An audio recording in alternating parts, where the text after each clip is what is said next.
Bismillahirrahmanirrahim. Assalamualaikum warahmatullahi wabarakatuh. Apa kabar semuanya? Kembali lagi di channel Kopi TV.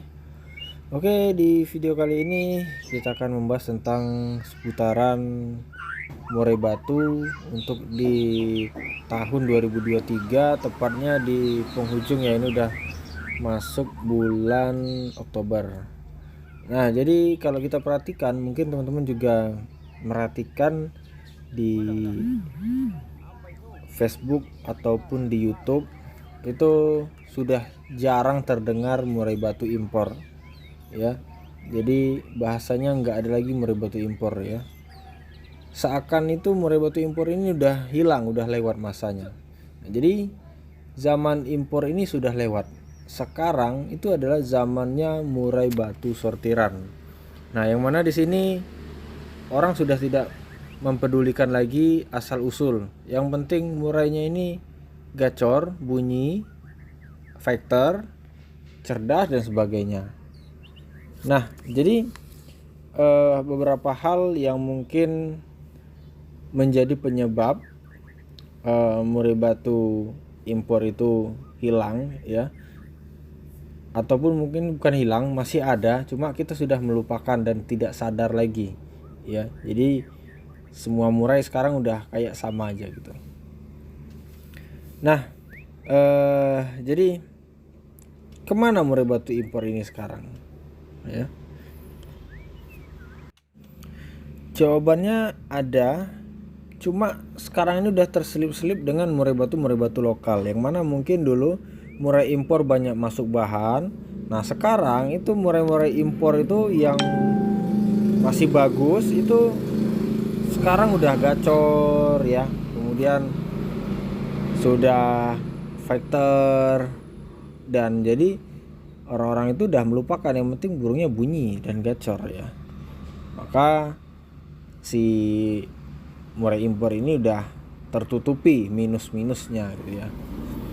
Nah, sekarang itu zamannya adalah teman-teman ataupun orang-orang itu cari yang sesuai dengan selera ya, nggak harus lokal ini lokal itu, kemudian impor atau enggak ya. Jadi kalau saya perhatikan itu teman-teman ini banyak yang mencari itu yang penting murainya gacor, bagus, cerdas, volume keras ya.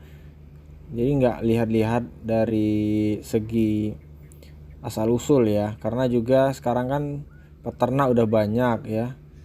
Jadi udah banyak silangan-silangan ya. Sebenarnya kalau teman-teman yang masih cari murai batu ori itu sangat susah ya. Dan kalaupun ada, sulit untuk dipercaya ya. Saya pun juga nggak bisa menjamin murai batu saya ini asli lokal ya. Karena ya bisa saja pada saat itu ada terselip ataupun sebelumnya udah pernah disilang-silang ya. Cuma yang penting itu adalah kualitasnya ya masih terjaga. Nah, kemudian harga murai batu sortiran sudah sama dengan impor sekarang ini ya.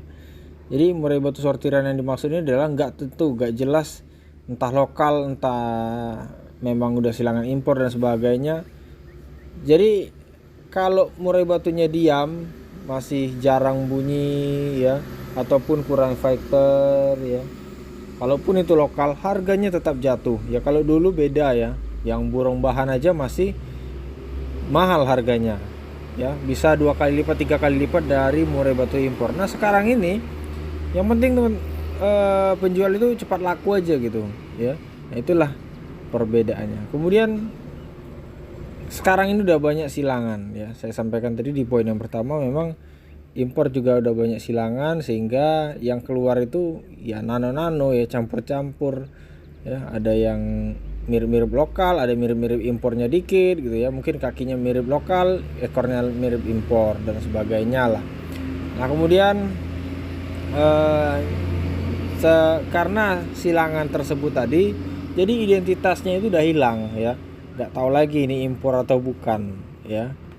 Nah, sekarang juga murai batu impor itu kalau gacor ya tetap laku ya.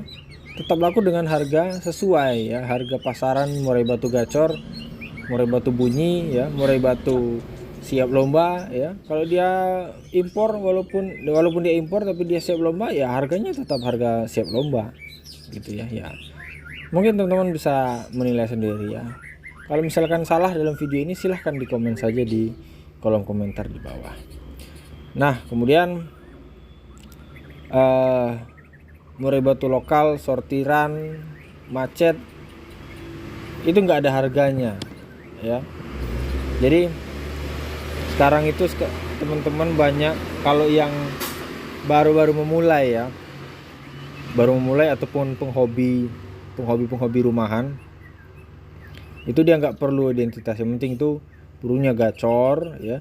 Ya walaupun awalan pertamanya tetap ditanya, oh ini murai batu mana, oh ini asalnya dari mana ya. Tapi kalau udah lihat burungnya bagus ya, mau kita bilang Medan pun orang percaya walaupun itu murai batu impor ya. Nah, jadi intinya murai batu yang sortiran ataupun macet yang lokal ya tetap nggak ada harganya kalau misalkan dia tidak gacor ya. Sebaliknya seperti itu, kalaupun dia impor tapi gacor ya tetap ada harganya. Nah jadi ini adalah kesempatan teman-teman untuk berburu ataupun menyimpan murai batu macet yang berkualitas ya. Mungkin teman-teman bisa melihat sendiri lah bagaimana murai batu yang memang bagus ya, karena nggak semua murai batu macet itu jelek, nggak semua murai batu yang matung itu jelek ya. Dia ada masanya, itu hanya salah rawatan aja. Jadi kalaupun nanti teman-teman bisa dapatkan yang bagus ya, itu teman-teman sebenarnya rezeki besar loh, apalagi bisa menyembuhkan, bahkan bisa membangkitkan si murai batu ini menjadi murai batu gantangan ataupun murai batu yang bisa dibawa jalan-jalan ya. Itulah kesempatannya ya. Mungkin teman-teman bisa pilih-pilih dari sekarang, itu kan murai batu macet murah-murah nih ya, cari aja yang ekornya sesuai ya, daun lebar agak melengkung, misalkan kakinya yang hitam atau kaki yang besar, kemudian bodi yang panjang dan sebagainya, mata kepala yang besar ya, seperti terah-terah yang bagus pada umumnya lah gitu ya. Nah yang penting murai batunya sehat. Nah itulah beberapa informasi ataupun faktanya di lapangan tentang murai batu impor, karena saya udah jarang sekali, nggak pernah lagi malahan dengar murai batu impor. Sekarang ini malah banyak tuh murai batu lokalan ya, bahkan murai batu ring peternakan udah banyak sekali ya, yang jual harganya seharga impor, atau kalau untuk dulunya udah di bawah murai batu impor malahan ya. Itulah teman-teman sekalian. Oke, jadi cukup sekian dulu video saya kali ini, mudah-mudahan bermanfaat, dan silahkan komentar di kolom komentar jika ada hal yang berbeda ataupun ada pendapat lain dan pertanyaan lain. Oke, saya akhiri. Assalamualaikum warahmatullahi wabarakatuh.